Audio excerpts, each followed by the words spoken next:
में tax free करने वाले लोग कफन तक पर जीएसटी लगा रहे हैं और ये गरीबों की बात करते हैं। झील में पानी बरसता है हमारे देश में, खेत पानी को तरसता है हमारे देश में, जिंदगी का हाल खस्ता है हमारे देश में, दूध महंगा खून सस्ता है हमारे देश में। आप अमीरों के कर्जे माफ कर रहे हैं, उद्योगपतियों के कर्जे माफ कर रहे हैं और यहाँ स्थिति ये हो गई है कि जो मिडिल क्लास, उसकी जो रोजमर्रा की जरूरत की चीजें हैं उस तक पर आपने जीएसटी लगा रखी है। आप फिल्में टैक्स फ्री करते हैं लेकिन स्टूडेंट्स के प्रतियोगी परीक्षाओं के फॉर्म की फीस नहीं माफ कर सकते। आपको बाकी जगहों पर टैक्स लेना है, हर जगह टैक्स लेना है। मिडिल क्लास से आपका कोई रिश्ता नहीं। मिडिल क्लास तो आपसे कह रहा है कि मोहब्बत भाईचारे के दीवाने दिन ही लौटा दो, वो सस्ती दाल सब्जी के सुहाने दिन ही लौटा दो। ये अच्छे दिन तो अंबानी अडानी को मुबारक हो, हमें ऐसा करो साहब पुराने दिन ही लौटा दो। प्रधानमंत्री जी जो सबको पक्का मकान देने वाला वायदा किए थे उसका क्या हुआ? वो एक बार इनके एक नेता एक गांव में गए और उन्होंने गांव में कहा कि गांव वालों आओ, मैं तुम्हारी समस्याएं समाप्त करना चाहता हूँ।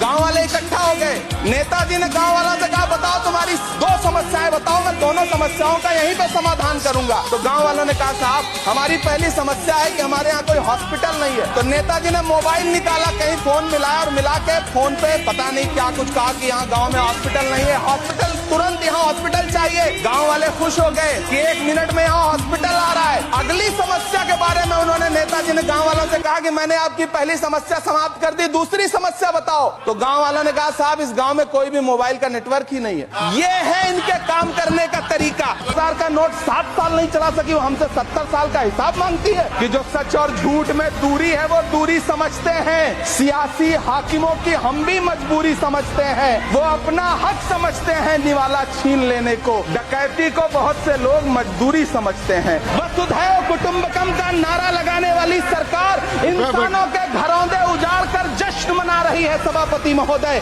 मेरा बहुत भावुकता के साथ देश के प्रधानमंत्री से सवाल है कि इन उजड़ते हुए मकानों और बेघर होते हुए घरों को देख करके आपको नींद कैसे आती है, आप सो कैसे पाते हैं? मेरा सवाल है इस देश के प्रधानमंत्री से, या तो लोगों के घरौंदे उजाड़ना बंद करिए या फिर करोड़ों मकान बनाने की झूठी घोषणाएं करना बंद करिए। किसी एक दिन अपनी किसी मजदूर की तरह अपनी दिन भर की दिहाड़ी लेकर के बाजार जाइए और अपने बच्चों के लिए राशन खरीदिए, तब पता चलेगा कि महंगाई कम हो रही है या नहीं हो रही है। 5 किलो राशन के लिए कतारों में लगना पड़ता हो, उस देश में यह सरकार 12 लाख तक के टैक्स न लेने के लिए अपनी पीठ थपथपा रही है। हुकूमत इस कदर आवाम पर एहसान करती है, ये आंखें छीनती है और चश्मे दान करती है। बहुत कम बोलने वाले डॉक्टर मनमोहन सिंह ने बहुत ज्यादा बोलने वाले प्रधानमंत्री जी को जब देश की बागडोर सौंपी थी तो $1.58 का था, आज 85 से 87 के बीच में झूल रहा है। इन दिनों रुपए की अहमियत गिरती है तो न तो देश की प्रतिष्ठा गिरती है ना प्रधानमंत्री की गरिमा। जिंदा रहते हुए जनता से हर चीज पर टैक्स वसूलने वाली ये सरकार कम से कम मरने पर तो लोगों को बख्श देती, लेकिन नहीं, वहां भी लूटना है। अंतिम संस्कार के सामान अगरबत्ती, धूप बत्ती, केवड़ा जल, चंदन पाउडर, जौ, बताशा, काला तिल, पंचरत्न, कपूर और कफन तक पर टैक्स लेने वाली ये सरकार किस मुंह से खुद को मध्यम वर्ग का हितैषी बताती है? आखिर इतना महंगा पेट्रोल डीजल खरीद के कौन संतुष्ट हो रहा है, इस देश के गरीब लोग या फिर सरकार के चहेते धन्ना सेठ? अरे मैडम, हम आप यहाँ पर बैठे रहते हैं और वहां बाहर इसी दिल्ली में 1 लीटर दूध, चाहे वो अमूल का हो या फिर मदर डेयरी का हो, उसकी कीमत 73 रुपए लीटर है। इतना महंगा बेच करके कौन संतुष्ट हो रहा है, गरीब जनता या आपके धन्ना सेठ दोस्त? चाहे देश में लहसुन 400 रुपए किलो बिक जाए, टमाटर 100 रुपए किलो बिक जाए, प्याज का दाम सुनकर आंखों में आंसू आ जाए, लेकिन वित्त मंत्री महोदया बजट में महंगाई का मां भी नहीं बोलती हैं। बच्चों की किताब और पेंसिल तक पर टैक्स लगाने वाले सरकार से मैं पूछना चाहता हूं कि आप मध्यम वर्ग का हितैषी को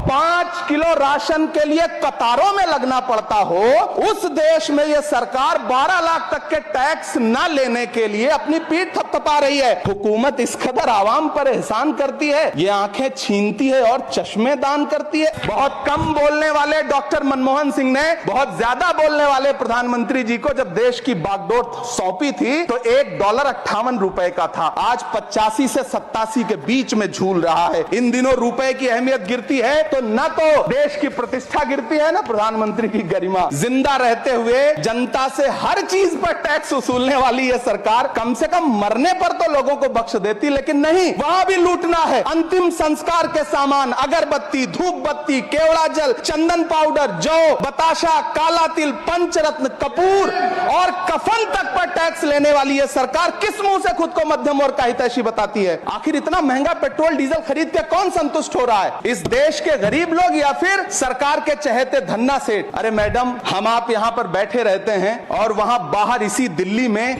1 लीटर दूध, चाहे वो अमूल का हो या फिर मदर डेयरी का हो, उसकी कीमत 73 रुपए लीटर है। इतना महंगा बेच करके कौन संतुष्ट हो रहा है, गरीब जनता या आपके धन्ना सेठ दोस्त? चाहे देश में लहसुन 400 रुपए किलो बिक जाए, टमाटर 100 रुपए किलो बिक जाए, प्याज का दाम सुनकर आंखों में आंसू आ जाए, लेकिन वित्त मंत्री महोदया बजट में महंगाई का मां भी नहीं बोलती हैं। बच्चों की किताब और पेंसिल तक पर टैक्स लगाने वाले सरकार से मैं पूछना चाहता हूं कि आप मध्यम वर्ग का हितैषी बताते हैं खुद को, तो शर्म नहीं आती है?